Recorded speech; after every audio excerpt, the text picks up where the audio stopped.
Last week, we started a checkpoint. Most people did not finish it. So when I get done randomly today, that's the first thing Seth wants to make sure he's done. He wants to make sure his checkpoint's done. Checkpoints are supposed to be easy grades in that 30% category. That's the first thing I'll get done. And the next thing I would probably get done is that workbook homework. I know some people showed me the first two, but just wait if you didn't. Just wait till you have all three. I'm entering it in I now as one thing. It's 8 different problems, so I'm doing it as 16 points. Valeria would like to show that to me today because, I'm going to type that in tomorrow while you're taking the test. So you would like to go ahead and show me that workbook either today or at the very, very beginning of class tomorrow. Speaking of class tomorrow, 2 things are happening. What's one of the things? What kind of test? Checkpoint test. There is a math workshop test, and what's the other test? Chapter 2. No, we already did chapter 2. Yeah, it's 3.1. Okay, so every group can have a point. It's the 3.1 test tomorrow, which means that Alonda is going to have to solve by graphing, by substitution, by elimination. I think there are 2 problems that say pick what you want, but otherwise, if the directions say substitution, Mackenzie has to use substitution.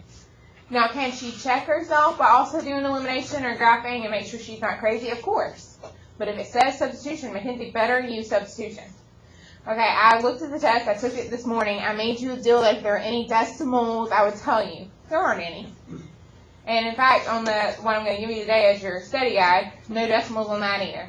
Pretty numbers. So if you're getting something ugly like a decimal or a fraction, you're incorrect. We're supposed to get pretty numbers. I've already worked them out. I know the things. Okay, there are 10 problems on your test tomorrow. There are 10. 2 graphing, 2 substitution, 2 elimination. I think 2 that you get to pick what you want. And you're like, Ms. Compton, that only adds up to 8. That's true. The last 2 are vocab. Vocab. So you've got to know the words consistent, inconsistent, dependent, and independent. You've got to know those words and the difference between them. But you also, hint, hint, wink, wink, need to know the phrase systems of equations. So at the very beginning of 3.1, if you look at your packet of notes, we put a star next to this little thing with all the vocab, and I put on test, and I'm reminding you again, the vocab is 2 out of the 10 questions on test. In fact, it's more than that, because the graphing ones have the same directions. So Mackenzie's still practicing her vocab throughout. If she gets to the solution, she better put consistent and independent. Okay, so just a reminder, you have a test tomorrow. It is 10 questions, and it really is not going to take you the whole class period, because you know what you're doing, you get it done fast, or you don't. So we're also doing a math workshop test. So if you'd like to, get out all your math workshops. You have them all, they're easy to flip to. Let's look at them. I'm going to point out specific ones that I think you ought to study before your math workshop test tomorrow. Your math workshop test also has 10 questions. So really it's very feasible because it's 20 questions total for both. Heck, you did a test the other day that had 18. So it's very feasible. Especially considering some of the math workshop questions are so easy and short. Okay, your first math workshop says 811 to 818. 811 to 818. The questions I want to mention that you ought to study from that one are number 1 through 10. I know on the math workshop test there is at least one where it's 2 terms and they're subtracted, or at least 2 terms, and they're subtracted in between. And there's another where there are at least 2 terms and they're added in between. So like number 6 and number 7. Okay, are there any questions about that? Okay, that's the only thing I really thought you need to study from that first math workshop. Our next math workshop, the top of the directions say 821. 821 to 825. On that math workshop, I would tell you to study 2 different things. On number 9 and number 10, you don't have to do everything you had to do in 9 and 10, but you do have to, part D is on there. You're given an equation. and you have to write it in standard form. So either 9D or 10D, either one of those would be a good one to look back over. Can you write an equation in standard form? And there's also something else that makes the Math Workshop test. Number 12. There's one similar to number 12 about Lauren and Rico and who did it right, and you have to pick which one, or if neither you explain or whatever. Number 12. Okay, are there any questions about that one? Okay, well then if you go to your next Math Workshop, it was 828.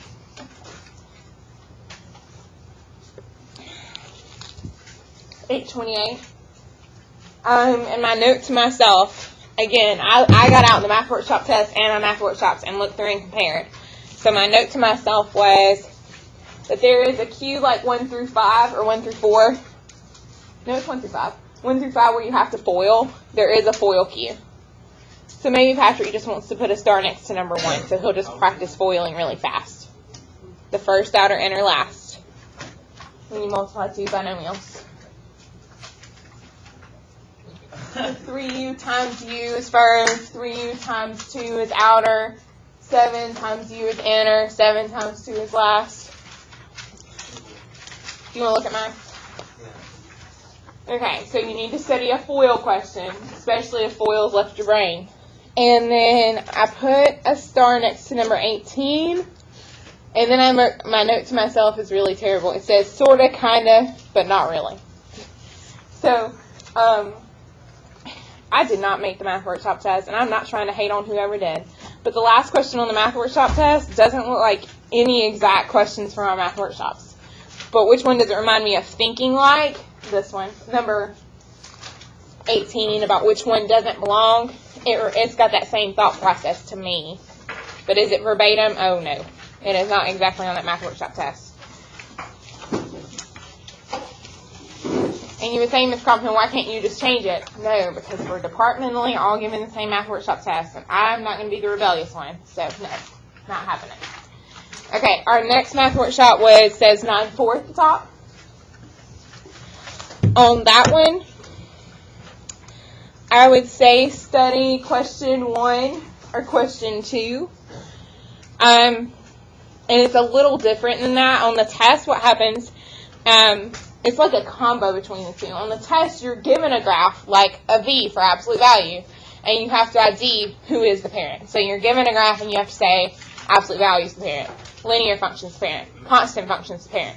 You just had one on a test like this. You had 2. One was constant and one was linear. And a ton of people missed that one. So can you, and that was the easy parent, so can you ID, given a graph, can you ID the parent and say that's quadratic, that's linear, that's square root, that's absolute value? Can you say those words? If not, you need to put a star by that. Okay, and there's actually another one that you should study on this Math Workshop.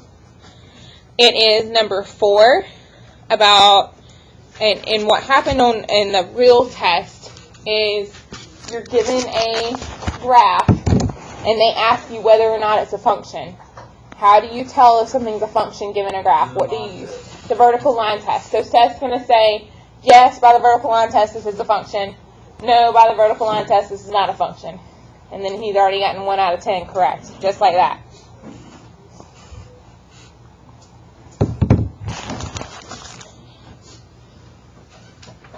Okay, and again, I'm giving you way too many things. I can't, say Valeria, it's number 12 for sure. I'm giving you way too many things to study, and I get that. Don't worry. Again, it only has 10 questions. Okay. Your next Math Workshop was 9/11.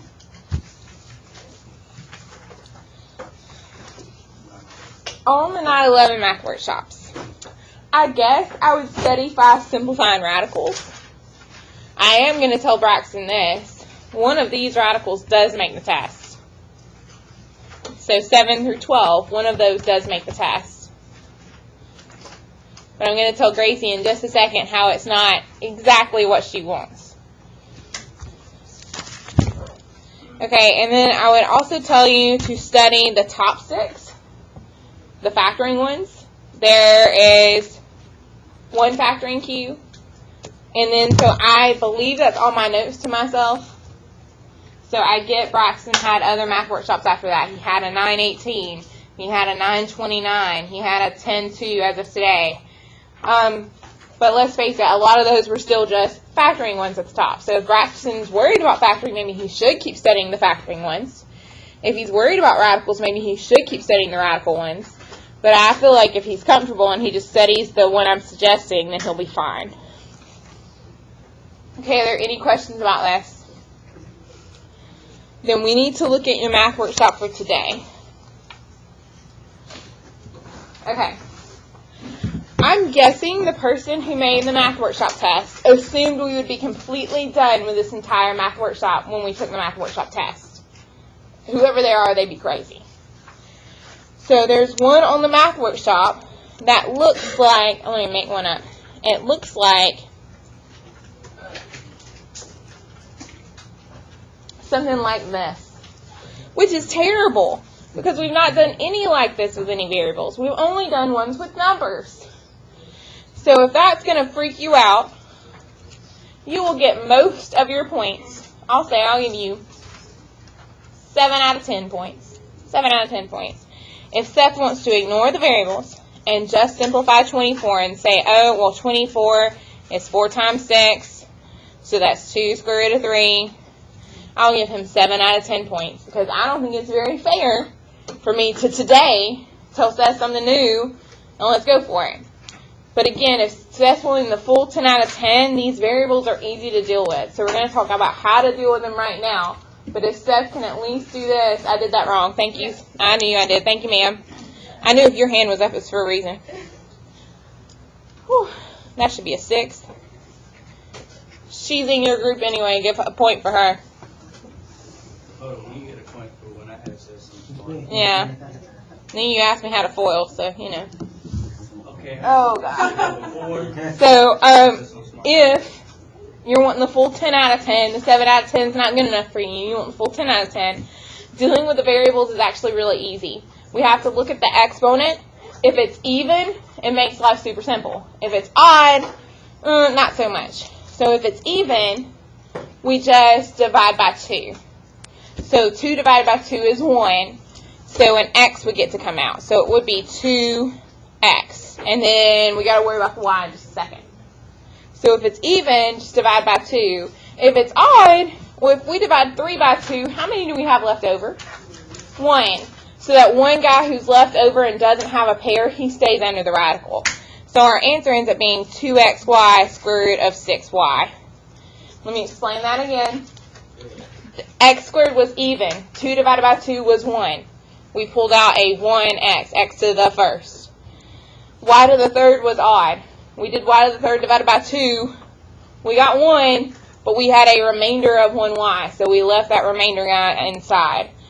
If we had enough time and life was easy enough, I would probably say, I would even write it out like x times x is x squared, y is y cubed, and then we're playing Noah's Ark. If you can circle a pair, they get to come out. I can circle a pair of x's, so an x gets to come out. I can circle a pair of y's, so a y gets to come out.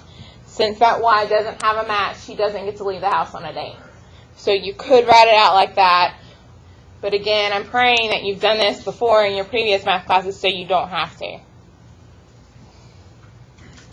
Okay, keeping all that in mind, we'll make this a double points math workshop day. Can someone help me with number 11?